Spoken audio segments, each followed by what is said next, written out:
বিকেল বেলা আমি ইফতারের আয়োজন করছি। এই সময়েই আমার মেজ চাচা শ্বশুরের মেয়ে বিথি এলো। এসে খানিক সময় দাঁড়িয়ে থেকে বলল, তুমি দিন দিন সুন্দরী হচ্ছ ভাবি। তোমায় দেখে হিংসে হয়। আমি হাসলাম।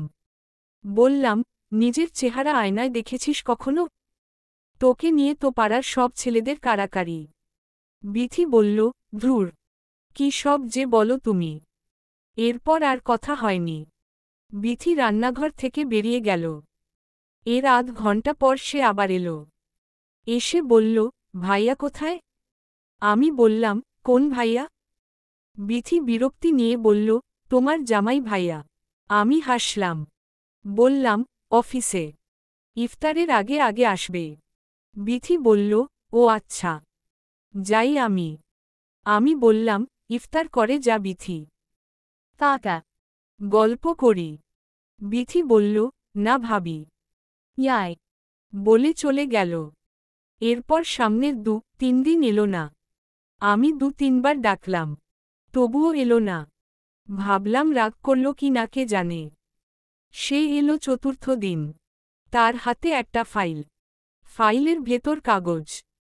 ওখান থেকে একটা কাগজ বের করে আমায় দেখিয়ে বলল, এটা কিসের কাগজ জানো?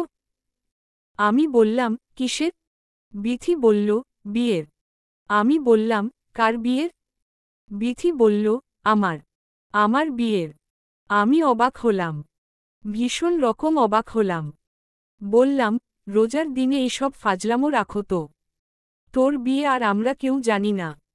দাম বিথি বলল, সত্যি ভাবি। আমি বিয়ে করে ফেলেছি। গোপনে করেছি। কেউ কিচ্ছু জানে না। 6 মাস হয়েছে আমার বিয়ের। এমনকি আমার গর্ভে। বিথি চুপ হয়ে গেল। কোন কথা বলছে না। এতক্ষণ বিথির কথাকে কৌতুক মনে হলেও এখন আর এরকম মনে হচ্ছে না। এই কথা উড়িয়ে দেয়ার মতো কথা না। আমি ওর একটা হাত ধরলাম। বললাম, বিথি, তোর গর্ভে কি? বিথি কাঁদছে। কথা বলছে না। তার চোখ থেকে টপটপ করে জলের ফোঁটা নামছে শিশিরের মতো। কাঁদলে ওকে আরও সুন্দর দেখায়। ওর ফর্সা গালের দিকে তাকালে মনে হয় সবুজ কচি লেবু পাতার উপর বিন্দু বিন্দু শিশির জমে আছে। আর সেই শিশিরে সূর্যের আলো জমে তা সোনার মতো ঝোকমক করছে। কিন্তু এই মুহূর্তে বিথির কান্না আমার সহ্য হচ্ছে না।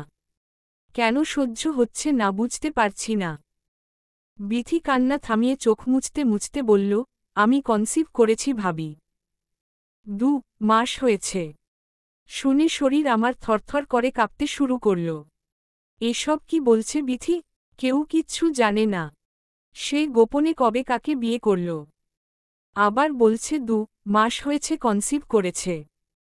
আমি বললাম, বিথি, কাকে বিয়ে করেছিস তুই? কিভাবে কি?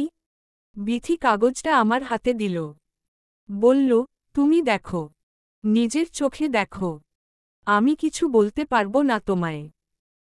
আমি কাগজ হাতে নিয়ে যখন বরের নাম পড়লাম এবং বরের পিতার নাম পড়লাম তখন মনে হলো আমার পায়ের নিচ থেকে মাটি সরে যাচ্ছে। মনে হয়েছিল আমি সাগরের অথই জলে নিমজ্জিত হয়ে যাচ্ছি। আমি পাগলের মতো এলোমেলো হয়ে বিথির দিকে তাকালাম। বললাম, বিথি, এসব কি? কি এসাবা রাগে অগ্নিশর্মা হয়ে উঠে কথাটা বললাম। বিথি নিচের দিকে তাকিয়ে বলল, ভাবি, আমি কি করব এখন? মা শুনলে গলা টিপে মেরে ফেলবে আমায়। কাউকে কিছু বলতে পারছি না। আমি কিছুই বুঝতে পারছি না। সে আমার স্বামীকেই বিয়ে করেছে গোপনে। গর্ভে তার বাচ্চাও ধারণ করেছে। এখন এসে আমার কাছেই বলছে, আমি যেন এর সমাধান বের করে দিই। এমন দৃশ্য দেখার আগে আমার মরে যাওয়া উচিত ছিল। আমি বললাম, বিথি, আমার চোখের সামনে থেকে চলে যাবন। আমার মাথা খারাপ হয়ে যাচ্ছে। তারা চিহ্ন নতুন করে ফেলব কিন্তু। বিথি বলল, কাগজটা দেও। আমি কাগজ ছিঁড়ে টুকরো টুকরো করে ফেললাম। তারপর বললাম, এখন নিয়ে যা কাগজ হারামজাদি। বিথি কিছু বলল না। চুপচাপ চলে গেল। অদ্ভুত বিষয় হল সেদিন আর অফিস থেকে আমার স্বামী আহাদ বাসায় ফিরল না। তাকে ফোন করেও পাওয়া গেল না। ফোন বন্ধ করে রেখেছে। আমার শাশুড়ি তার মেয়ের বাড়ি বেড়াতে গিয়েছেন। তাকে ফোন করে সব বললাম। তিনি বললেন কাল সকালের মধ্যে বাড়ি আসবেন তিনি। আমি যেন চুপচাপ থাকি। যা করার তিনি এসেই করবেন। কিন্তু আমি বুঝতে পারছি না করবেন নাটা কি তিনি এসে, কিংবা আমি নিজেই কি করব। শুধু বিয়ে করেনি বিথি, তার পেটে আহাদের বাচ্চাও আছে। এটা কি বললেই সমাধান হয়ে যাবে? সমাধান হবার মতো বিষয়? শেষমেশ এই ঘরে টিকে থাকলে বিথিই টিকবে। আমার বিয়ের 4 বছর হয়েছে। এর মধ্যে আমি কনসিভ করতে চাইলেও আহাদের জন্য পারিনি। আহাদ সব সময় একই কথা বলেছে, এখন না। চাকরি বাকরি করে কিছু ক্যাশ হোক, টাকা পয়সা জমা হোক, এরপর ওসবের চিন্তা করব। আমি তো বোকা, অত কিছু বুঝিনি। তার কথাকেই মেনে নিয়েছি। আচ্ছা, এটা কি আহাদ পরিকল্পনা করেই করেছে তাহলে? কেন করল এমনটা সে? আহাদ কি তাহলে আগে থেকেই চাইতো আমি সরে পড়ি? আমি তার জীবন থেকে দূরে সরে যাই? আমি কিছু বুঝতে পারছি না। আমার মাথা খারাপ হয়ে যাচ্ছে। ইচ্ছে করছে গলায় ফাঁস দেই, মরে যাই। বাবার কথা খুব মনে পড়ছে। তিনি অসুস্থ মানুষ। আজ এ অসুখ, কাল সে অসুখ। তিনি বড় শখ করে এই বিয়ে দিলেন। বললেন ছেলের আচার আচরণ অতি মিষ্টি, ছেলের মাও মাটির মানুষ। কিন্তু বাবা যখন শুনবেন তার পছন্দের ছেলেই এমন একটা ভয়ঙ্কর কাজ করেছে গোপনে, তখন তিনি এটা কিভাবে মেনে নিবেন? আর আমারই বাকি হবে? বিয়ে কি একটা খেলার নাম? বিয়ে কি একটা পুতুল খেলা? সে রাতেই বিষয়টা আমার চাচি শাশুড়ি জেনে গেলেন। অদ্ভুত বিষয় হল তিনি এটা জানার পর নিজের মেয়েকে কোন রকম শাসন বান না করে বিথিকে নিয়ে সরাসরি আমাদের ঘরে চলে এলেন। এসে বললেন এই মেয়ে আমি আর ঘরে নিব না। এই মেয়েকে আমি ত্যায্য করলাম। সে যাকে গোপনে বিয়ে করেছে, যার বাচ্চা পেটে ধারণ করেছে, সে তার ঘরেই থাকবে, তার খাবে, তার পরবে। আমার কিছু বলার নাই এখানে। আমি রাগে উনাকে বললাম আপনি মগের মুলুক পেয়েছেন নাকি? আপনার নষ্ট মেয়েকে এই ঘর থেকে নিয়ে যান বলছি। খবরদার চাচি, নয়তো ভেজাল হয়ে যাবে এই বলে দিলাম। বিথির মা এবার রেগে আগুন হয়ে উঠল। বলল আমায় রাগ দেখাচ্ছ কেন? নিজের স্বামীরে তো ধরে রাখতে পারো নাই। তাছাড়া পুরুষ মানুষ একাধিক বিয়ে করেই, তোমার স্বামীও করেছে। কিছু বলার থাকলে, রাগ দেখাতে হলে নিজের স্বামীরে দেখাও গিয়ে। আর বিথিরে এই ঘর থেকে তুমি তাড়াবার কে? তুমি যেমন এই ঘরের বউ, বিথিও এই ঘরের বউ। সে ভেসে আসে নাই। বিয়ের সব কাগজপত্র আছে। এছাড়া তোমার চেয়ে তো বিথির অধিকার বেশি, কারণ বিথির পেটে আহাদের বাচ্চা। তোমার কি আছে শুনি? আমি উনার মুখের দিকে তাকিয়ে অবাক হলাম। মানুষের ন্যূনতম লজ্জাবোধ থাকা দরকার, উনার তা নাই। নিজের মেয়ে এত বড় নোংরা একটা কাজ করেছে, আর তিনি এসে গলা বড় বড় করে কথা বলছেন। ছি! বিথির মা মেয়েকে রেখে চলে গেল, কিন্তু বিথি এই ঘরে থাকবে তা আমার কিছুতেই সহ্য হচ্ছে না। আমি না, বাঙালি কোন মেয়েরই হয়তো এটা সহ্য হবে না। মেয়েরা তাদের ঘরে সতীন থাকবে এই কথা ভাবতেই পারে না। এর চেয়ে তো মরণ শান্তির। আমি বললাম বিথি, ঝামেলা করিস না বোন, ভালোই ভালোই এখান থেকে চলে যা বলছি। দূর হয়ে যা প্লিজ, নয়তো গলা ধাক্কা দিয়ে এখান থেকে বের করে দিব। বিথি এতক্ষণ কথা না বললেও এবার কথা বলল। সবচেয়ে অবাক করার বিষয় হল এবার সে আমার নাম ধরে ডাকল। বলল তুলি, তোমার কি মনে হয় তুমি বেশি বাড়াবাড়ি করছো না? আমি বললাম আমি বাড়াবাড়ি করছি? আমার ঘরে এসে বলছিস আমি বাড়াবাড়ি করছি? বিথি বসা থেকে উঠে দাঁড়াল। তারপর আমায় ধমকে উঠে বলল চুপ করো বলছি। অনেক বকবক করেছ এতক্ষণ, অনেক হয়েছে। অনেক অনেক সহ্য করেছি তোমার গা জ্বালা কথা। এখন থেকে আর সহ্য করব না। এখন থেকে কোন কথা বললে ভেবে চিনতে বলবা, মুখ সামলে তারপর কথা বলবা। এই ঘর থেকে তুমি আমায় বের করে দেবার কে শুনি? গলা বেশি বড় করলে তোমায় আমি এই ঘর থেকে বের করে দিব। তখন দেখি কে আমায় কি বলে। এই কথা শোনার পর ওর গায়ে হাত তুলতে চেয়েছিলাম আমি। ইচ্ছে করেছিল এক চড়ে ওর সবগুলো দাঁত ফেলে দিতে। কিন্তু ততক্ষণে আহাদ ফোন করে আমায়। আমি রিসিভ করতেই সে বলে, বিথির সঙ্গে খারাপ ব্যবহার করো না। যা হবার হয়ে গেছে। এটা নিয়ে ঝগড়া ঝামেলা করে কোন লাভ হবে না। তুমি বরং তাকে শান্তভাবে মেনে নেও। আমি মায়ের সঙ্গে কথা বলে তোমার নামে বাজারের জায়গাটা দলিল করে দিব। কথা দিলাম। আমি চমকে উঠলাম। এই হলো আমার স্বামী আহাদের কথা। সে আমায় বাজারের জমির লোভ দেখায়। স্বামী ভাগ হয়ে গেলে আমি বাজারের জমি দিয়ে কি করব? আহাদ তার কথা শেষ করেই ফোন কেটে দিল। আমি কিছু বলতেও পারিনি। এই একটা রাত আমি কিভাবে কাটাবো বুঝতে পারছি না। ছটফট করছে ভেতরটা। মনে হচ্ছে গায়ে আগুন ধরে গিয়েছে আমার। বিথি বলল, তুলি, তুমি শান্ত আর চুপচাপ হয়ে থাকলে তোমার লাভ হবে। দুই সতীন মিলে সুখের সংসার করব। শান্তির জীবন হবে তোমার আর আমার। কিন্তু তুমি যদি ঝামেলা করো, কোন সমস্যা তৈরি করো, তবে আমি আমার আসল রূপ দেখাবো তুলি। আমার বিরুদ্ধে গিয়ে এই ঘর তুমি করতে পারবে না তুলি। তুলোর মতো ফু দিয়ে উড়িয়ে দিব তোমায়। কথাটা মাথায় রেখো। পরদিন সকালবেলা আমার শাশুড়ি মায়ের আসার কথা ছিল। বিকেল হয়ে সন্ধ্যা হয়ে এলেও তিনি আসেননি। আমি ফোন করলে তিনি রিসিভ করলেন না। আমার ননদ রিসিভ করল। আমি তাকে বললাম, আপা, মা আসেননি কেন? তাছাড়া আপনিও তো সব শুনেছেন। কিভাবে বসে রইলেন আপনারা এত কিছুর পরেও? আপা বলল, মা হসপিটালে ভর্তি। এসব শোনার পর তার হার্টের সমস্যা বেড়েছে। তুমি কি ভাবতেছ এটা নিয়ে আমাদের গরজ নাই? মান সম্মান কি তোমার একার যাবে তুলি? তুমি চিন্তা করো না। মার শরীর একটু সেরে উঠুক। আমি নিজে এসে দেখবা এই হারামজাদিকে ঘাড় ধাক্কা দিয়ে ঘর থেকে বের করে দিব। ফোন রেখে দিল আমার ননদ। কিন্তু আমি শান্তি পাচ্ছি না কিছুতেই। আমি কি করব তাই ঠিক করতে পারছি না।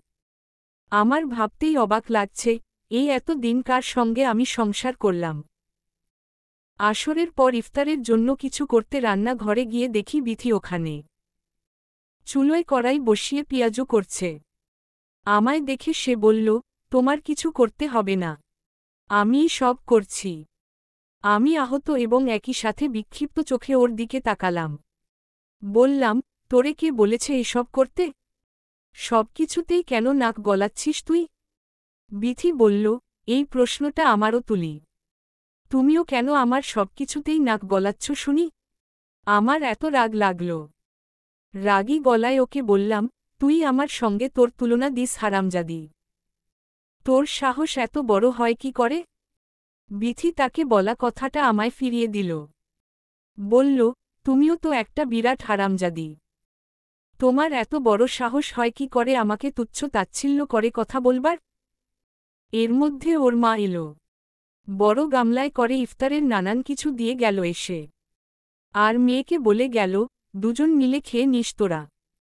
আর আমায় বলল, শুনো মা, বিথি আর আহাদ না হয় একটা ভুল করেই ফেলেছে। কিন্তু এটা ধরে রাখলে চলবে বলো? এসব নিয়ে ঝগড়াঝাটি করলে ক্ষতি তো তোমার বিথির তোমাদের দুজনেরই হবে। তাছাড়া আরেকটা জিনিস ভেবে দেখো। ওর পেটে আহাদের সন্তান। সন্তান না থাকলে আমি এই বিয়ের কথা গোপন রেখেই এটার শেষ দেশ করে ফেলতাম। তালাক নিয়ে তারপর বিথিরে অন্য জায়গায় বিয়ে দিয়ে দিতাম। কিন্তু এখন কি এসব সম্ভব বলো? তোমার বিবেক দিয়ে ভেবে দেখো তো। আমি রাগে কোন কথা বলতে পারলাম না। তিনি যাবার সময় বলে গেলেন, দুইজন মিলে বোনের মতো মিলেমিশে থাকবা। বিষয়টা মেনে নেও মা। তাইলে দেখবা মনে শান্তি পাইতেছ তুমি। বলে চলে গেল। বিথির মা চলে যাবার পর বিথিকে বললাম, বিথি, তুই যেমন খারাপ, তোর মাও তেমনি। ছি। কোন মা তার মেয়েকে এভাবে এসব নোংরা কাজে সমর্থন দিয়ে যায় তাই প্রথম দেখলাম। বিথি বলল, মাকে নিয়ে কথা বললে সাবধানে বলবা। আর শুনো, আজ আহাদ বাসায় আসবে। সে আয়শা আমার সঙ্গে এক ঘরে থাকবে।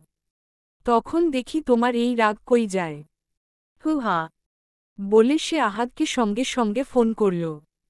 বলল, তুমি কি আজ বাসায় আসবা না? আহাদ সম্ভবত বলেছে আসবে। বিথি বলল, হ্যাঁ, সকাল সকাল এসে যেও। তারপর ফোন কেটে বিথি আমার দিকে তাকিয়ে মুচকি হাসল। হেসে বলল, গলা বড় করে কথা বলতেও অধিকার লাগে তুলি। তোমার তো সেই অধিকার নাই। তুমি ফোন দিয়ে দেখতো তোমার কল রিসিভ করে কি না আহাদ। করবে না। তুমি বললেও সে বাসায় আসবে না। তোমার উপর তার টান নাই। মায়া কিংবা ভালোবাসা এসবের কিছুই নাই। আমার প্রতি সব আছে। আছে বলেই আমার কথায় সব করে সে। বসতে বললে বসে, উঠতে বললে উঠে। চিন্তা ভাবনা করে এখন থেকে আওয়াজ বড় করবা। আমি কোন কথাই বলতে পারলাম না। বিথির কথা ভুল না। সে ঠিকই বলেছে। এই যে আমি গলা বড় করে তার সঙ্গে কথা বলছি। এই যে আমি নিজের ঘর ঘর করছি। ঘর আসলে কি? একটা ছাদ, চারটে দেয়াল আর একটা দরজা? না, ঘর তো এরকম কিছু না। ঘর হয় মানুষ দিয়ে। মানুষের ছায়া মায়া দিয়ে। আমার ঘর তো ছিল আমার স্বামী। Ahara. সে কি আর আমার আছে? আমার থাকলে তো সে আমার কথাই বলতো। আমার গানই গাইত। বিথির কাছে কি সে কখনো যেত? বিয়ে করত বিথিকে? বিথির গর্ভে আজ তার বাচ্চা থাকত? খুব কান্না পাচ্ছে আমার। বিছানায় পড়ে থেকে দীর্ঘ সময় ধরে কাঁদলাম। আজান হলে বিথি এসে প্লেটে করে ইফতার দিয়ে গেল। বলল, খেয়ে নাও। আমি ওদিকে ফিরেও তাকাইনি। উঠে শুধু এক গ্লাস পানি খেলাম। তারপর আবার শুয়ে পড়লাম। বুকের ভেতর খুব যন্ত্রণা হচ্ছে। কষ্ট হচ্ছে ভীষণ। বাবার সঙ্গে কথা বলতে ইচ্ছে করছে। বাবাকে ফোন করলাম। বাবা আমার কণ্ঠ শুনে আঁতকে উঠা গলায় বললেন, কি হয়েছে তুলি? তোর গলা এমন শোনাচ্ছে কেন রে মা? আমি মিথ্যে বললাম। বললাম, বাবা, আমার সর্দি লেগেছে। গলা ভেঙ্গে গেছে। বাবা বললেন, ওষুধ খা। টক করে খাইস। আহাদ কোথায় রে? কেমন আছে ও? আমি খানিক সময় চুপ করে রইলাম। তারপর বললাম, ভালো আছে বাবা। বাবা বললেন, তোদের মধ্যে ঝগড়া টগড়া হয়নি তো আবার? আমি বললাম, না বাবা। জোর করে হাসবার চেষ্টা করলাম। বাবা বললেন, ঠিক আছে। ও সারাদিন অফিস করে। কষ্ট করে। ওর সঙ্গে ভালো আচরণ করিস মা। ঝগড়া করিস না কোন কিছু নিয়ে। আমি বললাম, আচ্ছা বাবা। বলে রেখে দিলাম। এইসব মিছে মিছির অভিনয় করতে আমার ভালো লাগছে না। এখানে থাকতেও আমার আর ভালো লাগছে না। কি করব কিছুই বুঝতে পারছি না আমি। ইচ্ছে করছে এখান থেকে দৌড়ে পালিয়ে যাই। কিন্তু কোথায় যাব আমি? কে আমায় একটু আশ্রয় দিবে? আহাদ এলো রাত ৯টার দিকে। ও আসার সঙ্গে সঙ্গে বিথি আমার সামনে আমায় দেখিয়ে ওকে জড়িয়ে ধরল। আহাদ পেছনে আমার দিকে একবার তাকিয়ে আবার চোখ ফিরিয়ে নিল। আমি রাগ নিয়েই বললাম, আহাদ, তোমার সঙ্গে আমার কথা আছে। এদিকে আসো। বিথি ওকে টেনে নিয়ে যেতে যেতে বলল, এখন কোন কথা নেই। কাল দিনের বেলা কিছু বলার থাকলে বলবা। তাছাড়া কিছু বলতে হলে আমার সামনে বলতে হবে। আড়ালে গিয়ে কিছু বলতে আমি দিব না। আহাদ কিছুই বলল না। বিথি যা বলেছে তাই সই। রাতে ওরা খেতে বসল। আমি রান্না করিনি। রান্না করার মতো অবস্থা আমার নাই। তাছাড়া খাওয়ার মতো পরিস্থিতিতে আমি নাই। ওদের খাবার শেষ হলে বিথি বলল, রান্নাঘরে হাঁড়িতে খাবার আছে। খেয়ে নিও। আমি শুধু একটা চাপা দীর্ঘশ্বাস ফেললাম। কিছু বলতে পারলাম না। এর খানিক পরেই আমি না খেয়ে যখন বিছানায় শুয়ে পড়লাম তখন বিথি এলো এখানে। বলল, তুলি, তুমি মায়ের ঘরে গিয়ে শুয়ে পড়ো। আমি অবাক চোখে ওর দিকে তাকালাম। বললাম, মায়ের ঘর মানে? বিথি বলল, আরে, আমার শাশুড়ির ঘরে। যাও যাও। আমি বললাম, আমার ঘর রেখে ওখানে কেন যাব আমি? বিথি বলল, কারণ এখানে আমি আর আহাদ থাকব আজ। আমি বিস্ফারিত চোখে ওর দিকে তাকালাম। বিথি বলল, আরে ভাই, এভাবে তাকিয়ে তো লাভ নাই। তাছাড়া এই ঘর তো তোমায় দলিল টলিল করে দেয়া না যে এই ঘর আর কারোর হতে পারবে না। ভালোভাবে বলছি যেতে, চলে যাও। তোমায় তো ঘরে থাকতে দিচ্ছি। ঘর থেকে বাইরে বের করে তো আর দিচ্ছি না নাকি? ততক্ষণে আহাদও এখানে এলো। সে শার্ট খুলে তা আলনায় রেখে দিয়ে বলল, তুলি, চলে যাও ওখানে। নিজেরা নিজেরা সামান্য বিষয় নিয়ে ঝগড়া করলে বাইরের মানুষ শুনে হাসাহাসি করবে না বলো? আমি ভেজা চোখ নিয়ে বিছানা থেকে নেমে যেতে যেতে বললাম, ঝগড়া শুনে মানুষ হাসাহাসি করবে তাই না? আর ঘরে নিজের বউ রেখে অন্য একটা মেয়ের পেটে যদি কারোর বাচ্চা আসে তবে তা নিয়ে বুঝি কেউ হাসবে না? আহাদ এই নিয়ে কিছুই বলল না। বিথি ওর গায়ে ধাক্কা দিয়ে বলল, এত বড় কথা বলছে আর তুমি ওকে এমনি এমনি ছেড়ে দিলে?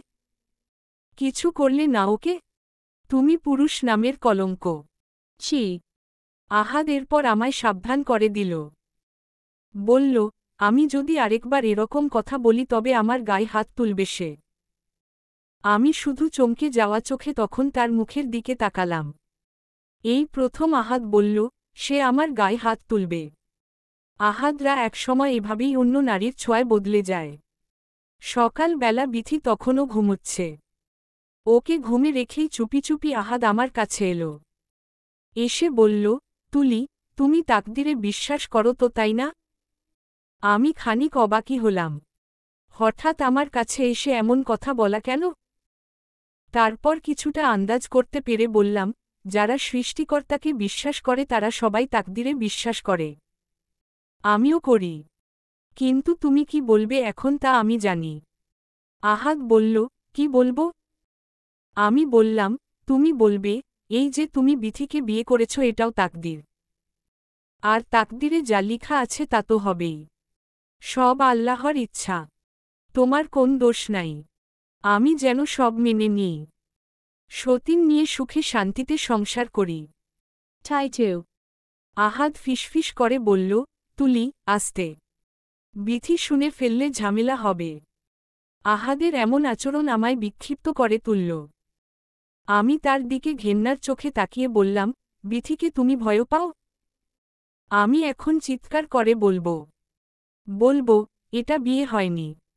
নষ্টামি হয়েছে। তাছাড়া বিথির সামনে ওকে বলবো, ও একটা নষ্ট মেয়ে। নোংরা মেয়ে। ও একটা প্রস্টিটিউট। যে মেয়ে অন্য একটা মেয়ের সংসার নষ্ট করে দেয় সে কখনোই ভালো মেয়ে হতে পারে না। কখনোই না। আহাদ একটা হাত উপরে উঁচিয়ে তুলে বলল, খবরদার। আরেকবার ওকে ছোট করে কিছু বললে। কথা শেষ করতে পারেনি আহাদ। আমার মেজাজ খুব খারাপ হয়ে গিয়েছিল। আমি ওর উঁচিয়ে ধরা হাতটা খপ করে ধরে বললাম, এই শক্তিটা থাকবে না। আমি কি করতে পারি তা তুমি দেখবে আহাদ। কেঁদে কেটেও কুল পাবে না তুমি। আহাদ এখান থেকে চলে গেল। কথা বাড়াল না। বিথির কাছে গিয়ে দেখল বিথি এখনো ঘুমে কিনা। খানিক পর সে আবার এলো। এসে আমার হাতে অনেকগুলো টাকা ধরিয়ে দিয়ে বলল, এই নেও। এখানে 50,000 আছে। আপাতত চুপ করো প্লিজ। তুমি যা চাইবে তাই পাবে। তবুও বিষয়টা মেনে নাও। আমি ওর টাকাগুলো তুচ্ছ জিনিসের মতোই দূরে ছুঁড়ে ফেলে দিয়ে বললাম, টাকা প্রস্টিটিউটরা নেয়। আমি ওই জাতের মেয়ে না। টাকাটা নিয়ে বিথিকে দাও। ওর সঙ্গে এসব যায়। আহাদ আমার সঙ্গে আর বাড়াবাড়ি করেনি। টাকাগুলো মেঝে থেকে তুলে নিয়ে চুপচাপ ঘরে চলে গেল। ও চলে গেলে আমি বাইরে গিয়ে খানিকটা সময় বসে রইলাম। তারপর ফোন করলাম আমার ননদের নম্বরে।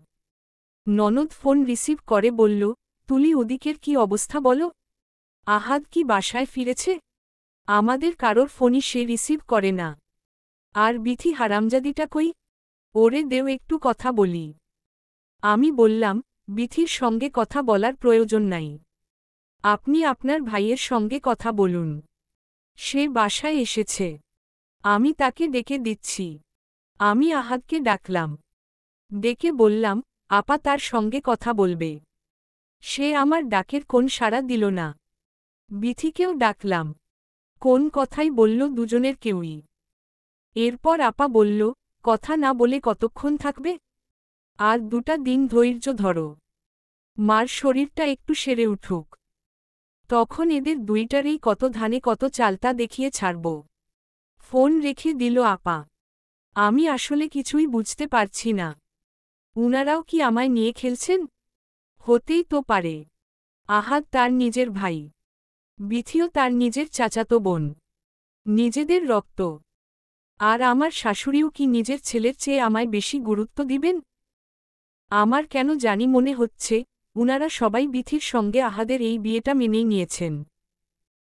কিন্তু আমার সঙ্গে এমন ভাব দেখাচ্ছে যেন তারা এসবের কিছুই জানত না। ফোন রেখে দেয়ার পরপরই বিথি এখানে এলো। আমার কাছে এসে বলল, তোমায় আগেই বলেছিলাম তুমি আমায় শান্তিতে থাকতে দিলে তোমাকেও আমি শান্তিতে থাকতে দিব। কিন্তু তুমি তো সেই কথা কানেই তুলো নাই দেখা যাচ্ছে। তুমি আমার শাশুড়ির কাছে, ননদের কাছে ফোন দিয়ে আমায় হয়রানি করতে চাচ্ছ। এর পরিণাম কি হতে পারে তুমি জানো? আমি বললাম, কি হতে পারে? বিথি বলল, বর আমার হাতের মুঠোয়। সে তোমায় চায় না। এবার কি হতে পারে বলতো? আমি কিছুই বললাম না। চুপচাপ বসে রইলাম। এর সাথে কথা বলতেও ইচ্ছে করে না। আমার এইটুকু জীবনে খারাপ মানুষ আমি দেখেছি। কিন্তু ওর মতো এমন ভয়ঙ্কর খারাপ মানুষ আমি কোথাও আর দেখিনি।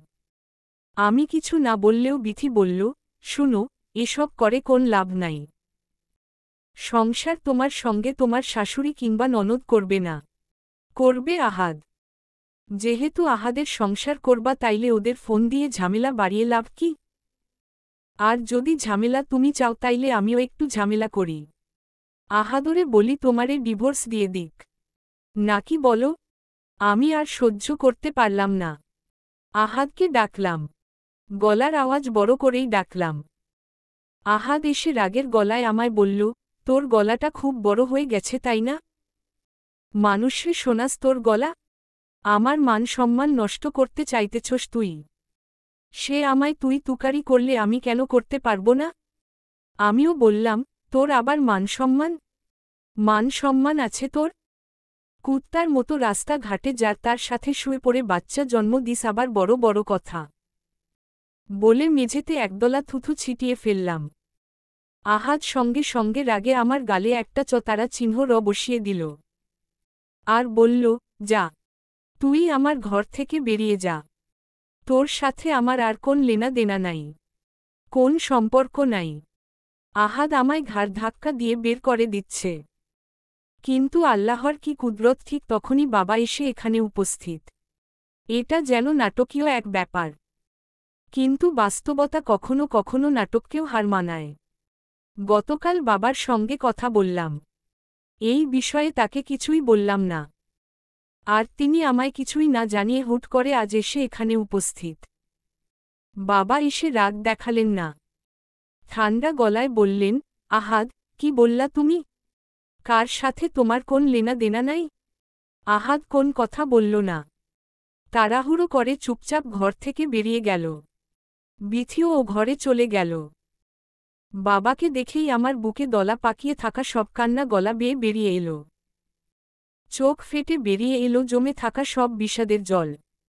বাবাকে জড়িয়ে ধরে আমি হাউমাউ করে কাঁদলাম। বাবা আমার পিঠে আলতো করে হাত বুলিয়ে দিতে দিতে বললেন, আমি গতকালই তোর গলা শুনে বুঝেছিলাম তোর কোন একটা ঝামেলা হয়েছে। তুই তো আমার মেয়ে। ছোটবেলা থেকে তোর মা নাই। এই এত দিন তোর মাও ছিলাম আমি, বাবাও ছিলাম আমি। তাই তোরে আমি সবচেয়ে বেশি চিনি। তোর গলার আওয়াজ শুনলেই আমি সব ধরে ফেলতে পারি। গতকাল রাতেই আমার মন পাগল হয়ে পড়েছিল এখানে তোর কাছে এসে পড়তে। কিন্তু এই এত রাতে আমি কিভাবে আসি? সকাল পর্যন্ত অপেক্ষা করলাম আমি। তারপর পাগলের মতো ছুটে এলাম এখানে। আমি এসে গেছি এখন আর কোন ভয় নেই মা। কি হয়েছে সব খুলে বল আমায়। সবকিছু বলি। কিচ্ছু গোপন করবি না। তারপর দেখ তোর বাবা কি করতে পারে। আমি এক এক করে সব খুলে বললাম বাবার কাছে। একেবারে সব কিছু। বাবা শুনে রাগে আগুন হয়ে গেলেন। তিনি সঙ্গে সঙ্গে বিথির মাকে ডেকে আনলেন। আহাদের বাড়ির আর যে কজন মুরব্বি আছে তাদের ডেকে আনলেন। বিথিকেও আনলেন। আহাদ এখানে নাই। আশেপাশেও তাকে পাওয়া যায়নি। কোথাও গিয়ে হয়তো লুকিয়ে পড়েছে। বাবার সামনে পড়ার সাহস তার নাই।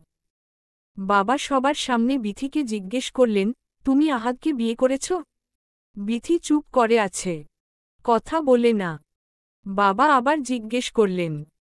বললেন, বলো, বিয়ে করেছ কি না তাকে? বিথি বলল, জি। Correctly. বাবা বললেন, ওর তো ঘরে স্ত্রী আছে। এরকম না তো তুমি জানো না কিছু। তুমি তো এই বাড়িরই মেয়ে। সব জেনেও এটা কেন করলে তুমি? বিথি কথা বলে না। তার মা কথা বলল। বলে উঠল, ভাই, এরা ছোট মানুষ। বুঝে নাই। না বোঝে করে ফেলেছে। বাবা সঙ্গে সঙ্গে ধমকে উঠলেন বিথির মাকে। বললেন, চুপ করুন। একদম চুপ করেন। আপনার লজ্জা করে না কথা বলতে? আপনি যদি ভালো মানুষ হতেন তবে মেয়ের এমন কুকর্ম দেখে লজ্জায় গলায় দড়ি দিয়ে মরতেন। আর আপনি এখানে এসে মেয়ের পক্ষে সাফাই গাইছেন। আমি মুরুব্বি মানুষ, যদিও আমার মুখে একটা কথা বলা শোভা পায় না।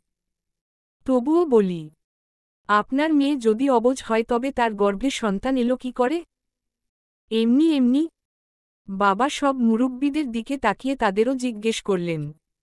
বললেন, আপনারাই বলেন। সবাই লজ্জায় মাথা হেট করে রাখল। বাবা বললেন, আইন আদালত আমরাও বুঝি। পড়াশোনা করা লোক আমরা। এইসবে দৌড়াদৌড়ি করার মতো অভিজ্ঞতা আমার আছে। আর এই বিয়ে হয় নাই। প্রথম পক্ষের বউয়ের লিখিত অনুমতি ছাড়া দ্বিতীয় বিয়ে গ্রহণযোগ্য নয়। বাবার মুখ থেকে এই কথা শোনার পর সকলের চক্ষু কেমন ছানাবড়া হয়ে গেল। আমি শুধু তাকিয়ে দেখলাম বিথির মাকে। এই মহিলার চোখে মুখে কেমন আতঙ্ক ছড়িয়ে পড়েছে। বাবা বিথিকে বললেন, তোমরা যে বিয়ে করেছ এর প্রমাণাদি আছে? বিথি বলল, আছে। বাবা বললেন, কাবিননামা নিয়ে আসো দেখি। বিথি বেয়াদবি করল বাবার সঙ্গে। বলল, আপনি এসব দেখার কে? আপনি কি এই ঘরের গার্জেন? আপনাকে আমি এসব দেখাবো কেন?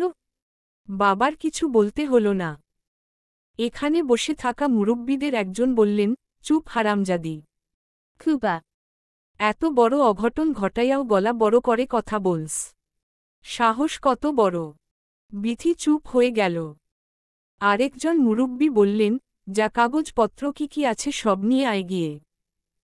বিথি বলল, কাগজ তুলি ছিঁড়ে ফেলেছে। আমি বললাম, এটা ফটোকপি ছিল। মেইন কপি না। বিথি অপারগ হয়ে কাগজ আনতে গেল ঘরে। তার পেছনে পেছনে তার মাও গেল। বাবা তখন একজন মুরব্বিকে বললেন, আপনিও সঙ্গে যান। পরে দেখা যাবে আহাদের মতো ওরাও গিয়ে লুকিয়ে পড়েছে কোথাও। এর শেষদেশ না করে এখান থেকে আমি যাব না। মুরব্বিদের একজন ওদের সঙ্গে গেলেন। খানিক পর বিথি কাগজপত্র নিয়ে এলো। কাবিননামা নিয়ে এসেছে সে। বাবা সেই কাগজ হাতে নিয়ে খুব ভালো করে দেখলেন। তারপর বললেন, কোন কাজী অফিসে গিয়ে তোমরা বিয়ে করেছ? ঠিকানা বলো। বিথি বলল, ময়মনসিংহ, CK ঘোষ রোড। বাবা বললেন, ঠিক আছে। আমি দেখছি। বাবা কাবিননামা ভাঁজ করে তার পকেটে রেখে দিলেন। বিথির মা বলল, আপনি এটা পকেটে রাখলেন কেন? বাবা হাসলেন। বললেন, আমি তো মামলা করব। প্রথম পক্ষের স্ত্রীকে না জানিয়ে বিয়ে করা রাষ্ট্রীয়ভাবে বিরাট অপরাধ। আর দ্বিতীয় বিয়ে যে আহাদ করেছে এর প্রমাণ তো আদালতে পেশ করতে হবে।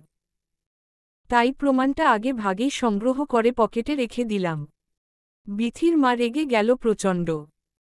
বলল, আপনি আমার বাড়িতে আয়সা যাতা করে চলে যাবেন এইটা তো হবে না ভাই।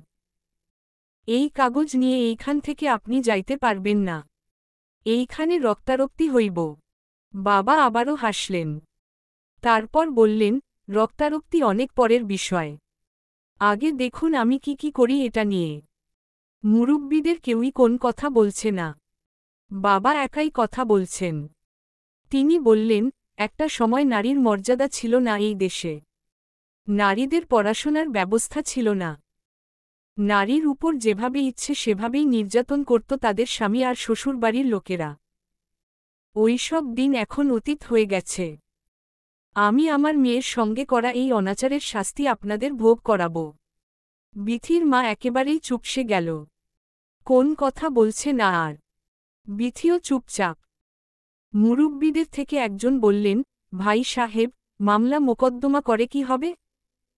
এটা পারিবারিকভাবে সমাধান করা দরকার, নয়তো আপনার মেয়েরই মান সম্মান যাবে। বাবা বললেন, কিভাবে আমার মেয়ের মান সম্মান যাবে? মুরুব্বি বললেন, এই যে সব লোকেরা শুনবে এসব। স্বামীর উপর মামলা করা হয়েছে। বাবা বললেন, আমার মেয়ের মান সম্মান যাবে কেন? অন্যায়ের বিরুদ্ধে রুখে দাঁড়ালে, বিচার পেতে আদালতে গেলে কেন একটা মেয়ের মান সম্মান যাবে বলুন? আপনাদের মতো মানুষদের জন্যই আজ সমাজের এই অবস্থা। এই আপনারাই কিন্তু ধর্ষিতা একটি মেয়েকেও চুপ করিয়ে দেন। বলেন, মান সম্মান নষ্ট হবে। পারিবারিকভাবে এটা শেষ হয়ে গেলেই ভালো। এরপর লাখখানেক টাকা দিয়ে অথবা একটা ধর্ষকের সাথে ওই মেয়েটির বিয়ে দিয়ে সব কিছুর সমাধান করে ফেলেন। আচ্ছা বলুন তো, আসলেই কি এটা এভাবে সমাধানের মতো কোনো বিষয়? একটা ধর্ষকের সাথে কেন ভালো একটা মেয়ের বিয়ে হবে? কেন কয়েকটা টাকার বিনিময়ে সে সবকিছু চুপচাপ মেনে নিবে? ধর্ষিতা হওয়াও কি অপরাধ? এটা কি লজ্জার বিষয়? এর জন্য রাষ্ট্রের কাছে বিচার চাওয়া যদি লজ্জার হয়, তবে তারা চিহ্নের জন্য কিভাবে আপনারাই আদালতে যান? কিভাবে বিচার চান? তারা চিহ্ন যদি অপরাধ হয়, তবে ধর্ষণ অপরাধ না? প্রথম স্ত্রীকে না জানিয়ে গোপনে আরেকটা বিয়ে করা এটা অপরাধ না? তাছাড়া দ্বিতীয় বিয়ে যে আহাদ করেছে আমার মেয়ের কোন ত্রুটির জন্য করেছে? আহাদ যা করেছে তা কি বিয়ের মধ্যে পড়ে নাকি নোংরামির মধ্যে পড়ে? মুরুব্বি এবার বললেন, ভাই, আপনার সব কথাই ঠিক আছে। আপনি ভুল বলেননি। কিন্তু এসব করে দিন শেষে লাভটা কি হবে বলুন? আপনার মেয়ে তো এই ঘরেই থাকবে। আহাদের সংসারই তো করবে। তাহলে বাইরের লোক হাসিয়ে কি লাভ বলুন? বাবা এবার রেগে গেলেন। রেগে গিয়ে তিনি বললেন, আপনাদের কি ধারণা আমি আমার মেয়েকে এখানে রাখব? এরকম নোংরা, চরিত্রহীন একটা লম্পটের সঙ্গে আমার মেয়েকে সংসার করতে দিব? মুরুব্বিদের কেউই কিছু বলল না। বাবা বললেন, আমার মেয়েকে আমি আজকেই সঙ্গে করে নিয়ে যাব। এরপর বাবা আমার ননদের নম্বরে কল দিলেন। ননদ রিসিভ করলে বাবা বললেন, তোমার মার কাছে ফোন দেও, জরুরি কথা আছে। আমার শাশুড়ি ফোন রিসিভ করলে বাবা বললেন, বোন, আমি আমার মেয়েকে নিয়ে যাচ্ছি।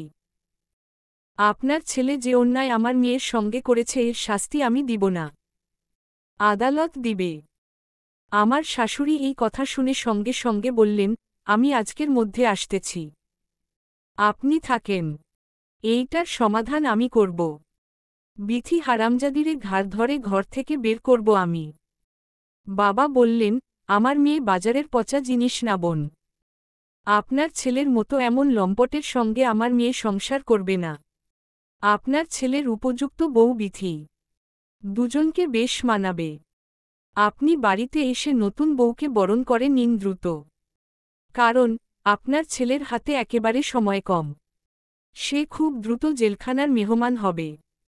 আপনি এর আগেই সবকিছু সম্পূর্ণ করে নিন এসে, বলে বাবা রেখে দিলেন।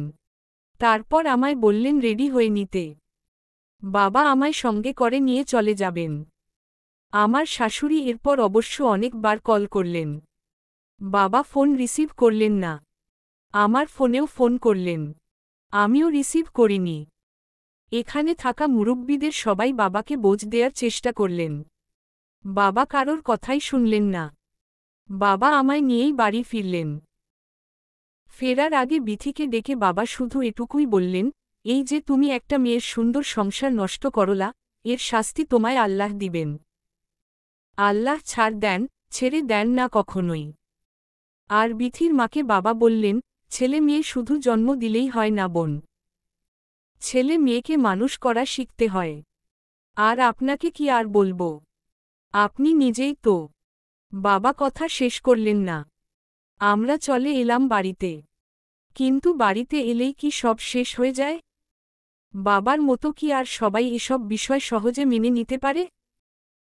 আমি বাড়িতে আসার পরদিনই আমাদের পাশের ঘরের এক দাদি এসে আমার পাশে বসে বললেন, এই, তোর নাকি আর কোনোদিন বাচ্চা হবে না?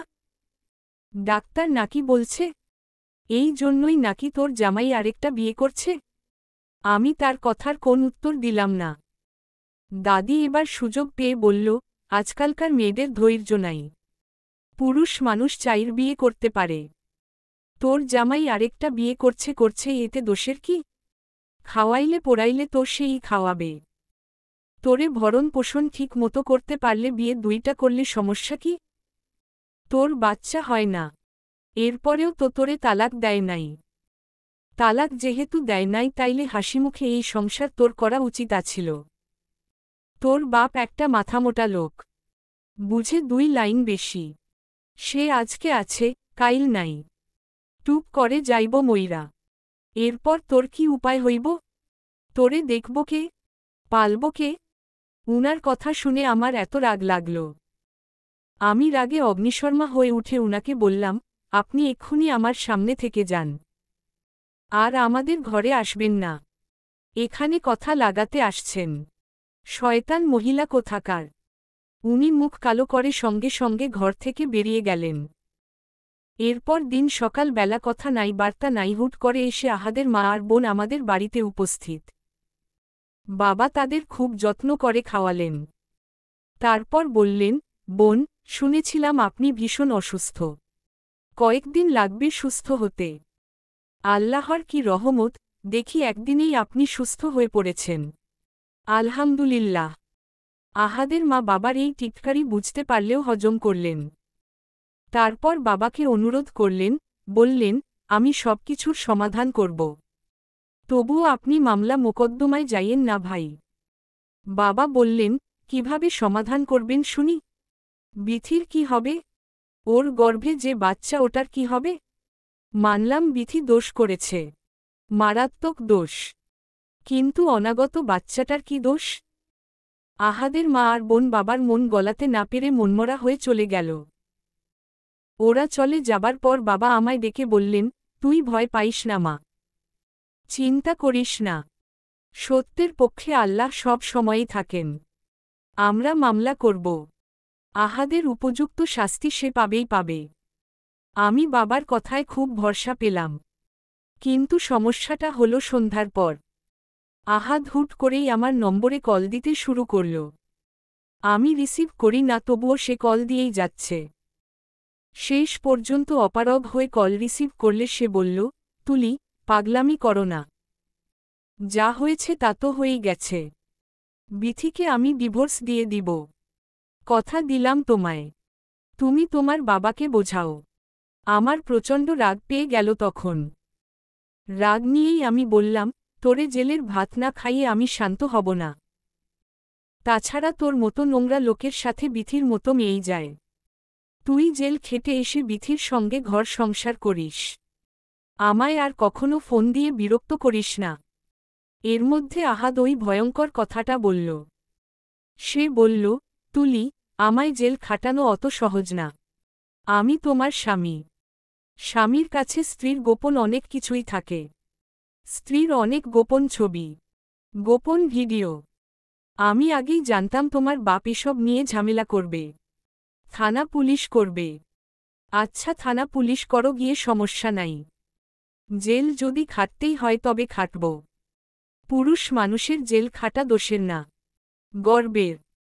কিন্তু এর আগে জগতের সব লোকরে তোমার ওইসব ভিডিও দেখিয়ে নিব। এখন চিন্তা ভাবনা করে দেখো, জগতের সব লোকরে তোমার ওইসব দেখাতে দিবা নাকি মামলা মোকদ্দমা বাদ দিয়ে আইসা আমার সংসার করবা? তোমার কাছে দুইটাই অপশন আছে।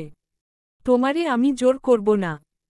তোমার যা ভালো মনে হয় ঠিক তাই করো, বলে আহাদ ফোন কেটে দিল।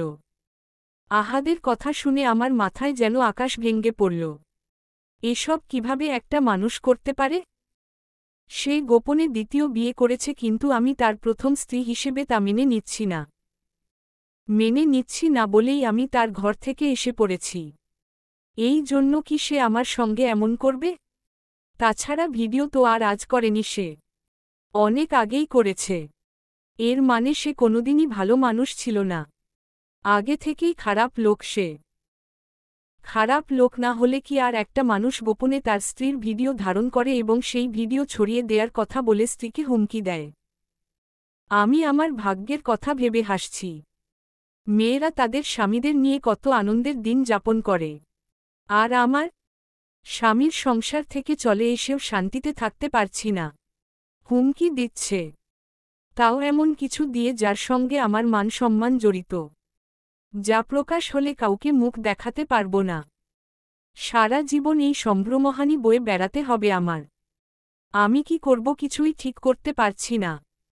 ও যদি ভিডিওটা ছড়িয়ে দেয় তখন মানুষদের মুখ দেখাবো কি করে আমি? মরণ ছাড়া কোন উপায় থাকবে না আমার। আহাদকে কল দিলাম আমি নিজ থেকেই। আহাদের ফোনে কল হলেও সে রিসিভ করে না। বারবার কল দিচ্ছি, তবুও রিসিভ করে না। শেষে ভাবলাম মেসেঞ্জারে ওকে একবার নক করব। ওখানে রিকোয়েস্ট করব ভিডিওটা যেন সে ছড়িয়ে না দেয়। কিন্তু ডাটা অন করতেই এমন কিছু দেখব আমি ভাবিওনি। দেখি সে মেসেঞ্জারে ৩-৪টা ভিডিও পাঠিয়েছে, কিছু ছবি পাঠিয়েছে, সব আমার। এসব কখন কিভাবে করেছে আমি কিচ্ছু টের পাইনি। এসব পাঠিয়ে নিচে লিখেছে, বারবার কল দিয়ে কোন লাভ হবে না তুলি।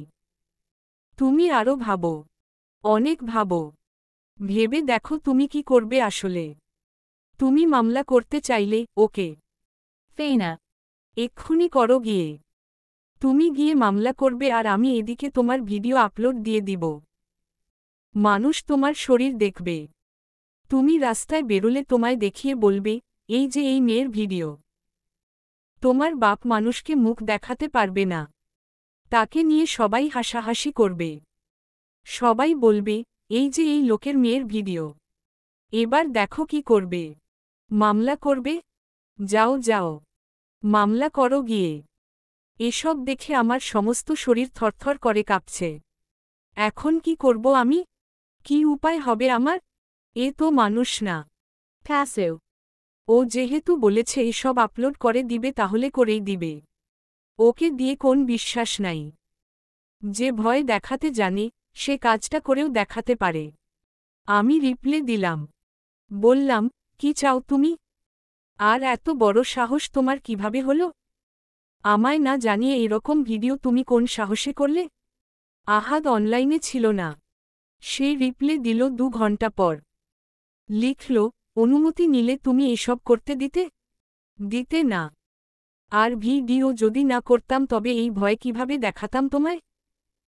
আমি জানি তুমি এই ভয়েই কোনোদিন মামলা করবা না। আমি চাই তুমি মামলা না করো। মামলা না করে বাপের বাড়ি থাকতে ইচ্ছে হলে ওখানেই থাকো। ডিভোর্সের দরকার নাই। ডিভোর্স দিলেই ঝামেলা। অনেকগুলো টাকা দেনমোহর। এসব দিতে গেলে জমি বেচা ছাড়া উপায় দেখি না। তো ভিডিও কেন রেখেছি তো বুঝলা?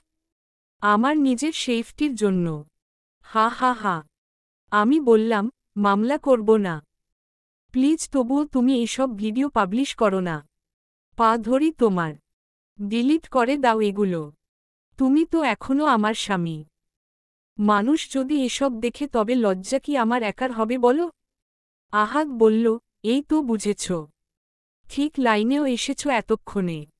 মামলা না করলে কোন ভয় নেই। চিন্তা করো না। আমার উপর বিশ্বাস এবং ভরসা রেখো। সময় হলে আমি ডিলিট করে দিব। ভয়ের কিছু নেই। এর পরদিন বাবা বললেন, তুলি, রেডি হয়ে নে। আমরা শহরে যাব। আমি বললাম, শহরে কেন বাবা? বাবা বললেন, শহরে কেন যাব মানে?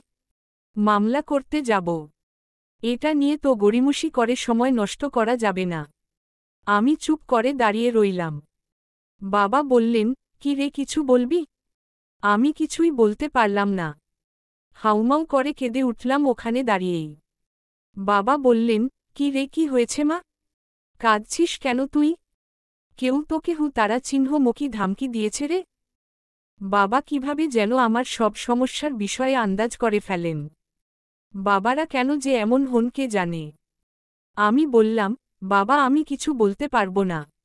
আমি শহরেও যাব না। এসব বাদ দাও বাবা।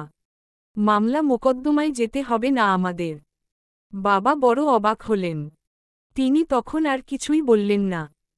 আমায় কাছে টেনে নিয়ে আদর করে দিলেন শুধু। বললেন, আচ্ছা যাব না। এরপর তিনি বাজারে গেলেন। বাজার করে আনলেন। রাতে খাওয়া দাওয়া হল। এরপর বাবা আমায় ডেকে তার পাশে বসিয়ে বললেন, কে ভয় দেখিয়েছে তোকে? আহাদ না তার মা? নাকি বিথি? আমি চুপ করে রইলাম। বাবা বললেন, ভয় পাচ্ছিস কেন? আমি তোর বাবা। আমায় বল। আমায় না বললে সমাধান হবে কি করে রে মা? আমি কেঁদে কেঁদে বাবাকে সব বললাম। বাবা সব শুনে বললেন, এখন তুই কি ডিসিশন নিলি? মামলা হবে না এই তো? আমি বললাম, জি বাবা। মামলা করলে অভিডিও ছেড়ে দিবে।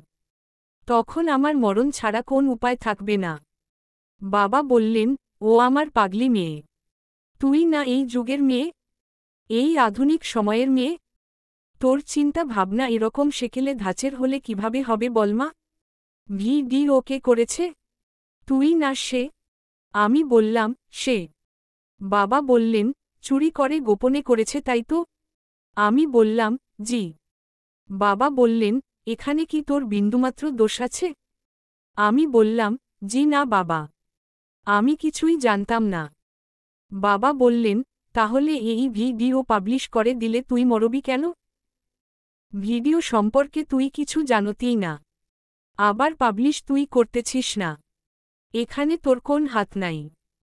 তাহলে এখানে তো তোর দোষ নাই। দোষ হবে যে আপলোড করবে তার। তো তুই দোষ না করেও মরে যাবি কেন? অন্য একটা মানুষের পাপের জন্য তুই কেন মরবি বল আমায়? আমি কিছু বললাম না। চুপ করে রইলাম। কিন্তু টের পেলাম ভেতরটা ভয় শুকিয়ে গেছে। বাবা আবার বললেন, তাছাড়া এমন তো না যে মামলা না করলেই সে ভিডিও কেটে দিবে। বিষয়টা এখানেই শেষ হয়ে যাবে। এটা কিন্তু এখানেই শেষ হবে না। এই ভিডিও সারা জীবন তার কাছে থাকবে। কদিন পর পর দেখবি নানা কারণে সে এই ভিডিও দিয়ে তোরে তারা চিহ্ন মকি দিবে। নানান ফায়দা হাসিল করবে এটা দিয়ে তোর থেকে। তখন কি উপায় হবে? আমি চুপ হয়ে আছি। কেমন যেন নিঃশ্বাস বন্ধ হয়ে আসছে আমার। সাহসে কুলিয়ে উঠছে না। কিছুতেই মন স্থির করতে পারছি না। আসলে যার উপর এমন বিপদ নেমে আসে, যে এমন সমস্যায় পড়ে, সেই কেবল জানে তার নিজের পরিস্থিতি সম্পর্কে। বাইরের কেউ এসব অনুভব করতে পারবে না কোনোদিন। বাবা আমার আরও কাছে এসে বসলেন। তারপর মাথায় হাত বুলিয়ে দিতে দিতে বললেন, অপরাধীর হুমকির ভয়ে চুপ থাকাও কিন্তু অপরাধ মা। আজ যদি তুই ভয়ে চুপ থাকিস, মামলা না করিস, আহাদ তখন আরও কয়েক ধাপ এগিয়ে যাবে। দেখবি দুদিন পর আহাদের শ্বাসটা আরও বেড়ে যাবে। একটা অপরাধ করে সে সফল হয়ে নতুন আরও অনেকগুলো অপরাধ করবে। বড় বড় অপরাধ করবে। এই জন্য তুই দায়ী থাকবি মা।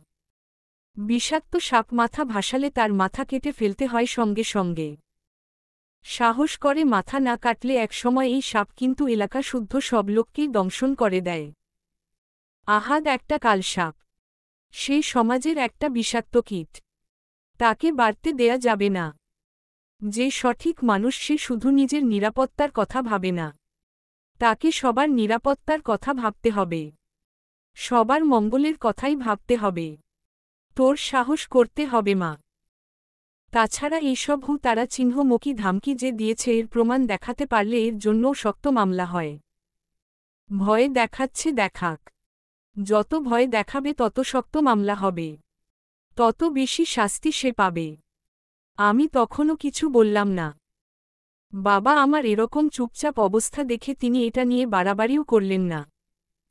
তিনি নিজেও চুপচাপ ঘর থেকে বেরিয়ে গেলেন। বিকেল বেলা আহাদ আবার কল করল। কল রিসিভ করলে সে বলল, তুলি, একটা কথা শোনো। এইসব ভিডিওর কথা বাদ দেই। চলো আমরা একটা সমাধানে যাই। তোমারে প্রতি মাসে আমি 10,000 করে আলাদাভাবে হাত খরচা দিব। বাজারের জমি চাও তাও দিব দলিল করে। মা রাজি এতে। মা বলেছে জমি তোমার নামে দলিল করে দিবে। ঘরের সব কিছুই থাকবে তোমার অধীনে। বিথি থাকবে তোমার দাসীর মতো। আর তুমি যদি বলো এই ঘরে বিথি থাকবে না, তাহলে এটাই হবে। সে এই ঘরে থাকবে না। তোমার চোখের সামনেই পড়বে না। তোমার সঙ্গে কোনোদিন কথাও বলবে না। সে থাকবে তাদের ঘরে। তার মতো করে সে বাঁচবে। প্লিজ তবুও আইন আদালতে এসবে যেও না। বাবাকে তুমি বোঝ দাও। এইসব আইন আদালত করে কোন লাভ হবে বলো? আমি তার সঙ্গে মোটেও বাড়াবাড়ি করলাম না। রাগ দেখালাম না। শুধু বললাম, আমি চিন্তা ভাবনা করে পরে জানাব। এখন রাখো। আহাদ ফোন রাখল। আমি তখন বুঝতে পারলাম, আহাদ ভয় পাচ্ছে। আসলে পাপিষ্ঠরা যত শক্তিশালীই হোক না কেন, তাদের ভেতরে সব সময়ই একটা আতঙ্ক ছড়িয়ে থাকে। পাপিষ্ঠরা সব সময়ই অশান্তিতে থাকে। এর খানিক পরেই আমার শাশুড়ি ফোন করে আমার সঙ্গে কান্নাকাটি করলেন। বললেন, তুমি তো আমার নিজের মেয়ের মতোই মা। আমার মেয়ের থেকে তোমারে কোনোদিন আলাদা চোখে আমি দেখি নাই। তোমার কাছে তোমার এই মায়ের আকুল আবেদন, তুমি মামলা মোকদ্দমা কইরো না। তুমি যা চাও তাই পাবে মা। আমি তোমার নামে বাজারের জমির অর্ধেকটা দলিল করে দিব। এখন চাইলে এখনই। তবুও এইসব ঝামেলায় তুমি যেও না। উনার কথা শুনে আমার মেজাজ এত খারাপ হল। আমায় লোভ দেখাচ্ছে। জমির লোভ, টাকার লোভ। এই জমি আর মাসে মাসে টাকা দিয়ে আমার কি লাভ হবে? জমি বা টাকাই কি সব? আমার সঙ্গে যে অনাচার হয়েছে তা কি আমি এসব দিয়ে ঢাকতে পারব? পারব না। কিছু মানুষ লোভী হয়। অর্থের বিনিময়ে নিজেকে তারা বিকিয়ে দেয়। চুপচাপ সব হজম করে। কিন্তু আমি তো এমন লোক না। আমি মুখ বুজে সব সহ্য করতে পারব না। অন্যায় আমি কখনোই মাথা পেতে নিব না। আমি আমার প্রতি করা অনাচারের বিরুদ্ধে লড়বই। পুরুষ হয়েছে বলেই যে নারীর উপর জুলুম করার অধিকার তার নাই তা আমি তাকে শিখিয়ে দিব। আর এই জন্য আমার ভিডিও আপলোড দিলে দিয়ে দিক সে। লোকে আমায় কি বলবে, কি ভাববে তা লোকের বিষয়। আমি তো জানি আমি সৎ। যার হৃদয় কোনো নোংরামি নাই তার ভয় পাওয়ার কিছু নাই। আমি যদি ভালো মানুষ হয়, পাপ না করি, তবে লোকের কথায় আমার কি যায় আসে? রাতে বাবাকে খাবার দেওয়ার সময় তার কাছে বসে আমি কথাটা বললাম। বললাম, বাবা, আগামীকাল আমরা শহরে যাব। গিয়ে মামলাটা করব। কোন অপশক্তি এর থেকে আমায় আটকে রাখতে পারবে না। বাবা কি যে খুশি হলেন আমার এই সাহস দেখে। তিনি আমায় জড়িয়ে ধরে বললেন, তুলি, মানুষ খুশি হয় তার সন্তানের ভালো চাকরি হলে, গাড়ি বাড়ি কিনলে। সন্তান এসব ঘুষের টাকায় কিনল নাকি ডাকাতি করে কিনল তা জানতে চায় না কখনোই তারা। ছেলের উন্নতি হচ্ছে এতেই তারা খুশিতে গদগদ হয়ে পড়েন, আনন্দিত হন। কিন্তু আমি আর 10টা বাবার মতো না রে তুলি। তোর সংসার ভেঙেছে এই জন্য আমি কষ্ট পেয়েছি, বুকে আঘাত পেয়েছি। কিন্তু তুই যে অর্থ সম্পদের লোভে পড়ে কিংবা লজ্জায় তোর সঙ্গে অপরাধ হচ্ছে জেনেও চুপ থাকিসনি। মুখ বুজে সেসব অন্যায় মেনে নিসনি। এর চেয়ে বড় আনন্দ আমার হতে পারে না মা। সফলতার বিভিন্ন ধরন আছে। আমার মেয়ে সৎ। আমার মেয়ে তার অধিকার নিয়ে জাগ্রত। আমার মেয়ে নারী বলেই পিছিয়ে থাকাতে বিশ্বাসী না। আমার মেয়ে তার সঙ্গে করা অন্যায়ের বিরুদ্ধে রুখে দাঁড়াতে অগ্রগামী। আমার সফলতা এখানেই। মারে, তোর জন্য আজ গর্বে আমার বুকটা ফেটে যাচ্ছে। বাবা কেঁদে ফেললেন। আমি অবাক হলাম। বাবারাও বুঝি এমন মিষ্টি হয়, এমন আদর্শবান হয়? আহা বাবা, আমার পরম সত্য সুন্দর বাবা। চোখ দুটো জলে ভরে উঠল আমার। পরদিন বাবাকে নিয়ে শহরে যাবার সময় ভয়াবহ ঘটনাটা ঘটল। আমরা তখনও মাঝ রাস্তায়। হঠাৎ আমার ফোনে আহাদ ফোন করল। ফোন রিসিভ করলাম না আমি। এরপর বাবার ফোনে কল করল। বাবা সঙ্গে সঙ্গে ফোন রিসিভ করলেন। বাবা ফোন রিসিভ করতেই আহাদ বলল, আপনার আর আপনার মেয়ের দেখি বিরাট কলিজা, প্রচুর সাহস। আপনাদের দেখি মান সম্মানের কোন ভয়ে ডর নাই। বাবা বললেন, কি বলতে চাও তুমি স্পষ্ট করে বলো। আহাদ বলল, আমি গোপন মারফতে খবর পাইলাম আপনারা থানা পুলিশ করতে যাইতেছেন। আমার উপর মামলা করবেন। আচ্ছা যান যান। আপনাদের মান সম্মানের ভয় না থাকলে আমার কি? আমারে খোঁজাখুঁজি করে পুলিশ জীবনেও পাবে না। কিন্তু আপনার মেয়ের ইজ্জত এইখানেই শেষ হবে। গলায় দতারা চিহ্নরি দেয়া ছাড়া তার আর কোন গতি থাকবে না। আপনি বাপ নামের কলঙ্ক। নিজের মেয়ের মানের চেয়ে আপনার শরীরের গরম বেশি, জেদ বেশি। মামলা করে কার কি ছিঁড়ে ফেলবেন তা দেখবনে। সময় আছে, এখনও ভেবে দেখেন। বুঝলে আপনার লাভ, আপনার মেয়ের লাভ। না বুঝলে আমার কিছুই না। আপনার মেয়ের ক্ষতি, আপনার ক্ষতি। বাবার শরীর রাগে থরথর করে কাঁপছে। বাবা ধমকের গলায় বললেন, তোর যা ইচ্ছে কর কুকুর। আমি বা আমার মেয়ে এইসব ভয় পাই না। তোর এইসব কুকর্মের ফল তুই পাবি একদিন। তোরে জনমের শিক্ষা দিয়ে ছাড়ব দেখিস। আহাদ বলল, আচ্ছা দেখি তাইলে কে কারে শিক্ষা দেয়। বলে ফোন কেটে দিল। এর খানিক পরে আবার ফোন করল সে বাবাকে। তারপর বলল, আপনার মেয়ের ইজ্জত শেষ করে দিছি। এখন দেখি আপনি আমারে কেমনে শিক্ষা দেন। দেখি আপনার পুলিশ বাপেরা আমার কি ছিঁড়ে আইসা। বাবা কথা বলার আর শক্তি পেলেন না। আমরা সিএনজিতে বসেছিলাম। এখানে বসেই বাবার শরীর প্রচণ্ড খারাপ হয়ে গেল। বাবার হাতে যে ফোন ছিল সেই ফোন নিচে পড়ে গেল। আমি ড্রাইভারকে বললাম, গাড়িটা থামান ভাই, একটু থামান। ড্রাইভার গাড়ি থামালে বোতল থেকে পানি ঢেলে বাবার চোখে মুখে ছিটিয়ে দিলাম।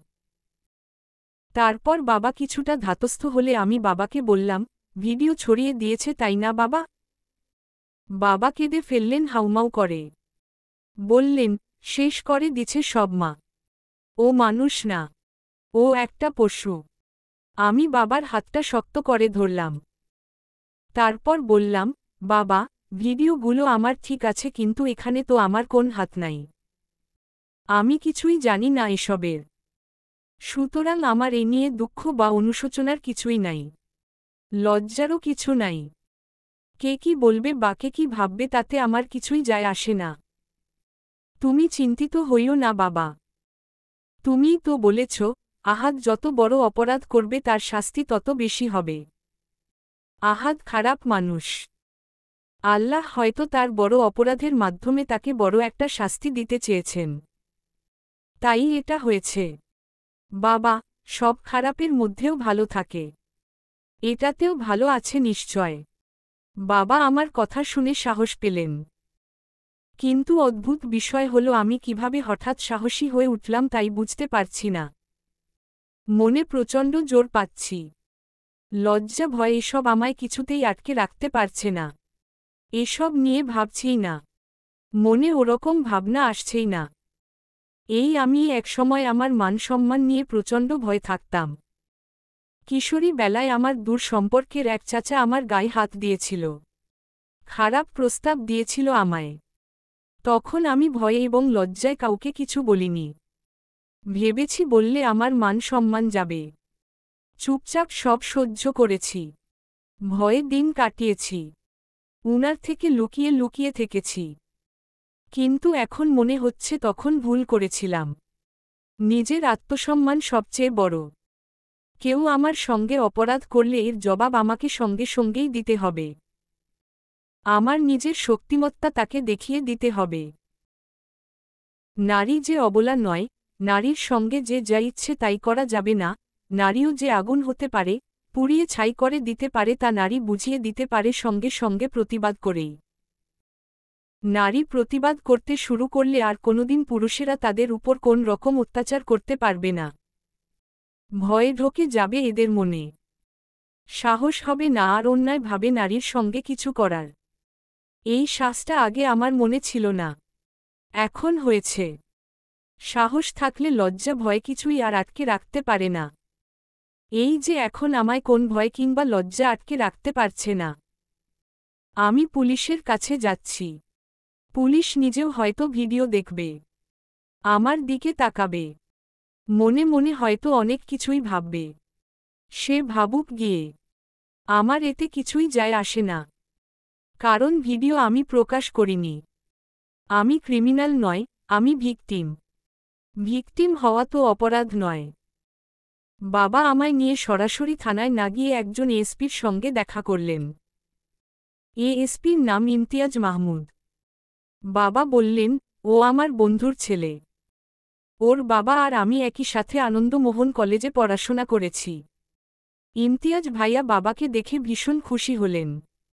তার স্ত্রী এখানেই ছিল। তারা আমাদের খুব যত্ন করলেন।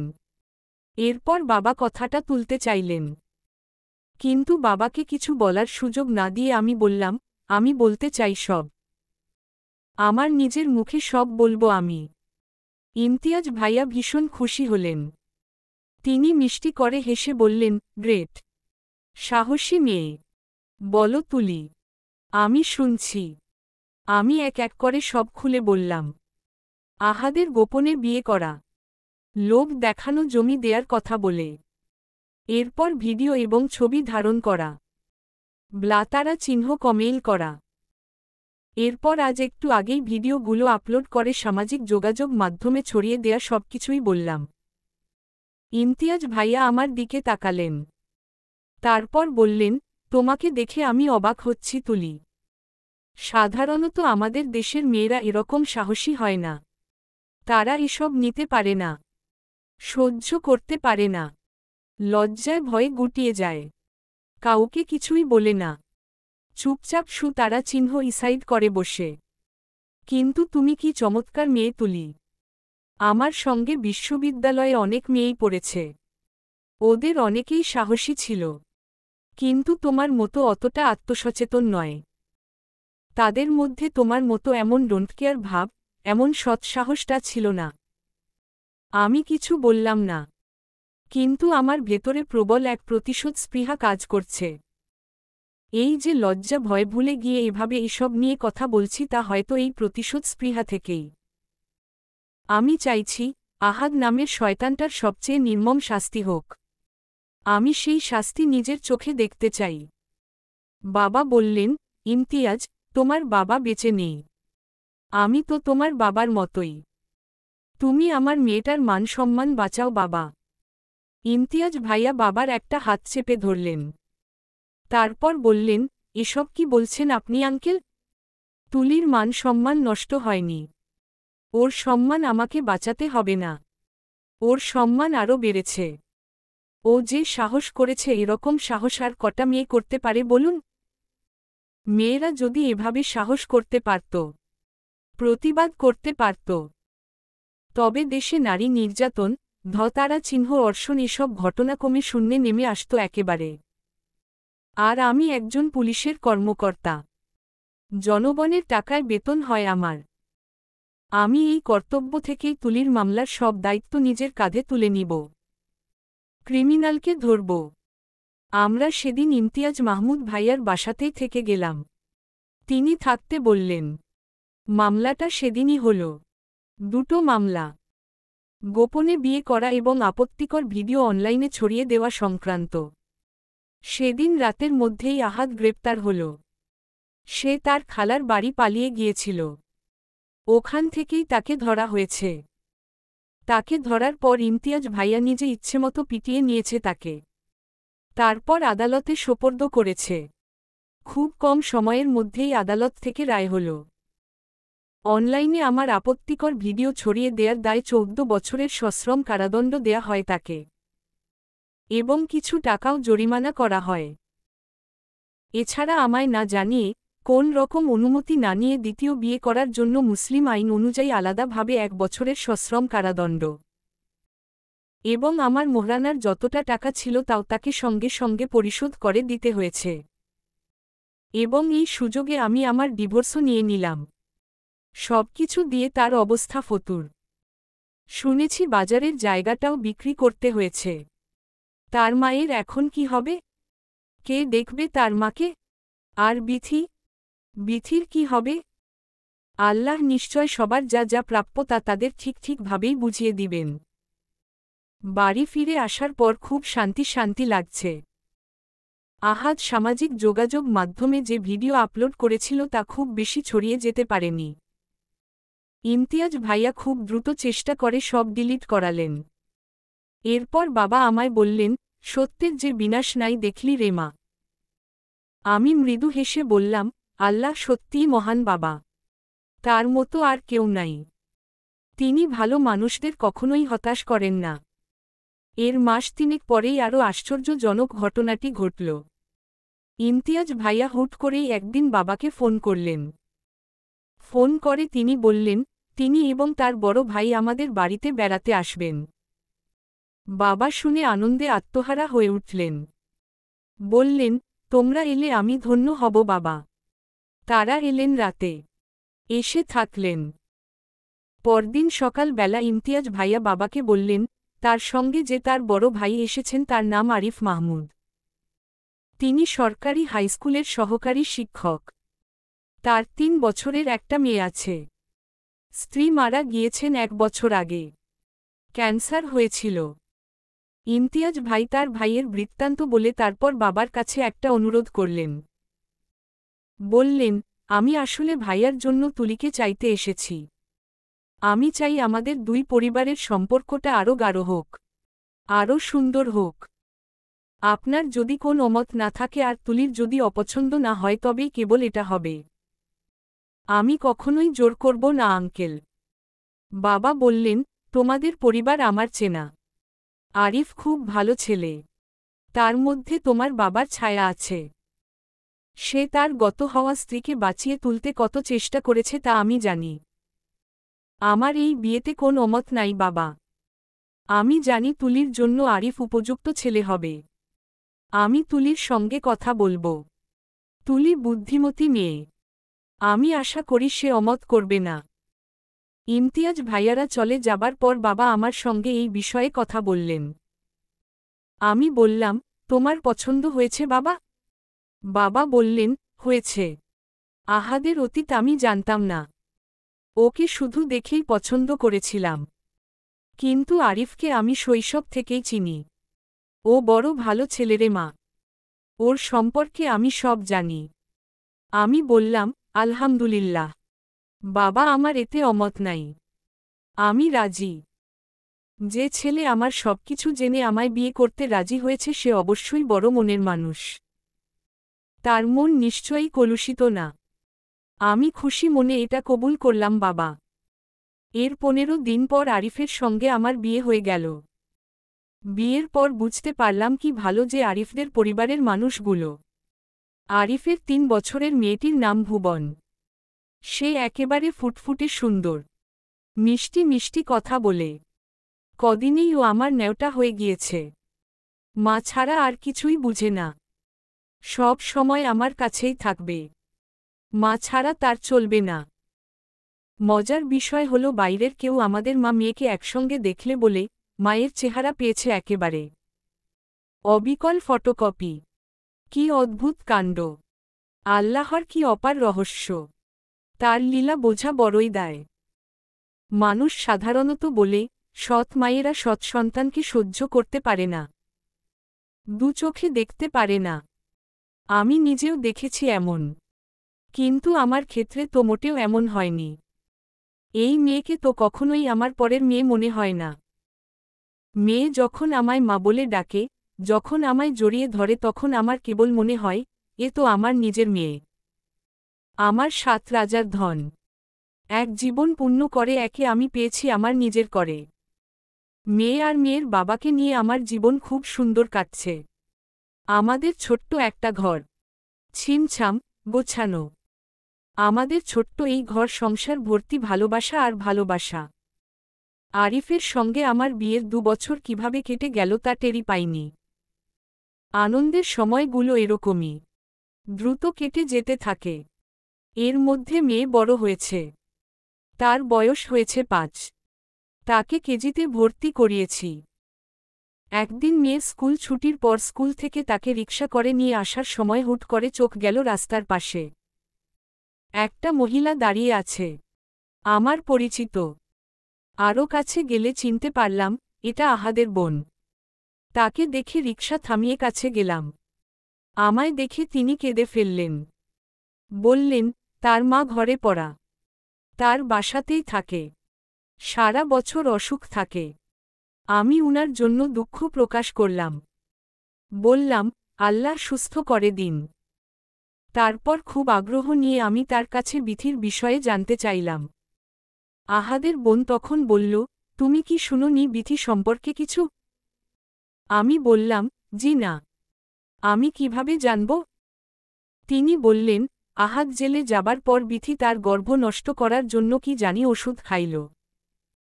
সে চাইছিল, বাচ্চা নষ্ট করে আবার বিয়ে করবে। আহাদের ছাড়া পাওয়ার জন্য তো আর সে অপেক্ষা করবে না। নতুন বিয়ে করলে বাচ্চা থাকলে ঝামেলা। আগে আরেকটা বিয়ে হয়েছে, এটা পাত্রপক্ষ শুনলে ঝামেলা। তাই সে বাচ্চা নষ্ট করার জন্য ডাক্তারের পরামর্শ না নিয়াই কার থেকে যেন ওষুধের নাম জেনে নিজে নিজে ওষুধ খাইল। ওষুধ খাওয়ার পর তার শরীর খারাপ হয়ে গেল। একটানা রক্তক্ষরণ হতে থাকল। বিষয়টা গোপন রাখতে চেয়েই ঝামেলাটা বাড়ল। রক্তক্ষরণের কথা সে কাউকেই বলেনি। হাসপাতালেও যায়নি। দুদিন পর যখন তার মা সব জানল ততক্ষণে যা হবার তা হয়ে গেছে। হাসপাতালে নিয়ে যাবার পরই তার মৃত্যু হয়েছে। তার মা এখন বাপের বাড়ি চলে গেছে। আমাদের বাড়ির দুই পরিবারের দুই ভিটা এখন শূন্য পড়ে আছে। আমি শুনে স্তব্ধ হয়ে গেলাম। খানিক সময় আকাশের দিকে তাকিয়ে রইলাম। তারপর মনে মনে বললাম, পৃথিবীতে কেউ কারোর ক্ষতি করে সুখে থাকতে পারে না। একদিন না একদিন আল্লাহ তাকে ঠিকই তার প্রাপ্য বুঝিয়ে দেন।